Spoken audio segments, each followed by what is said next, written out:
I hadn't entered Red Creek Valley yet, but already I could feel its darkness reaching out for me.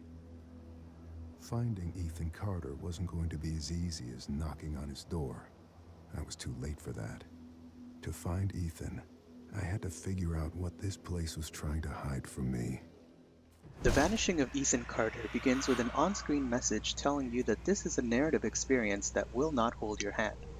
Whether or not you take this as an invitation to exploration, or a warning, depends on how comfortable you are with the age-old adventure game problem of what do I do now?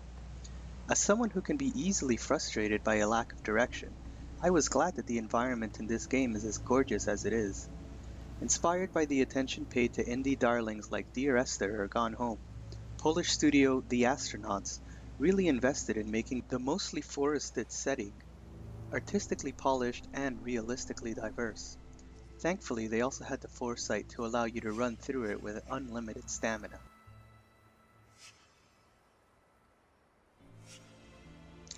From its first moments, the game throws you into an intriguing narrative. You are a paranormally gifted investigator, entering a mysterious rural area in search of a missing boy. Quickly you are drawn into a tale of family dysfunction, magic and murder as you find evidence of foul play. Most of the major puzzles in the game involve piecing the story together by discovering the sequence of events that lead up to a homicide. Other puzzles are environmentally based, such as my favorite, which involve navigating through a series of true and false doorways. But it's the first kind that allows the story of Ethan's rather strange family to unfold. Overall, the puzzles are well designed, and with a few exceptions, won't leave you feeling like the answer was unfairly reliant on you having scanned every inch of the environment for an arbitrary clue. There are a few odd moments when a puzzle mechanic feels uninspired, but these instances, like the few times I wish they had given me a stronger indication of where to go and what to do, are only worth mentioning because they stand out in what is overall a pretty short gaming experience. I beat the game in about 4 hours.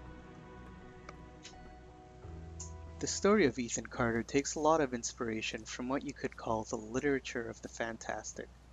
H.P. Lovecraft and Jim Butcher's Dresden series are obvious influences.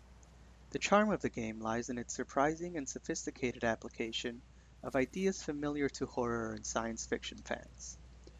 Voiceovers and spoken vignettes are used effectively to advance the game's themes. Overall, the game is very well written, so that when the narrator's voice is triggered by a certain area or What do the encounter, dead have it to is a say? welcome presence that avoids You'd be triteness surprised by altogether. how little they know. The dead can't explain what it means to be dead.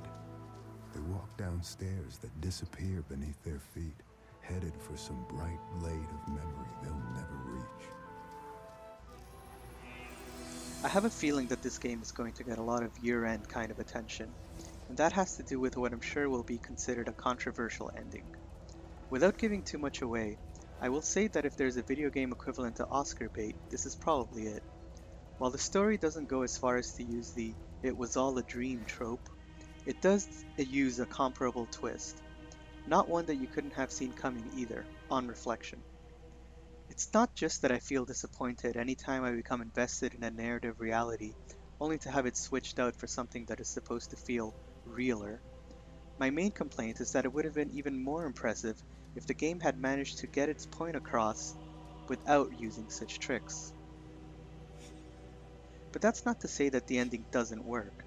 It will for a lot of people.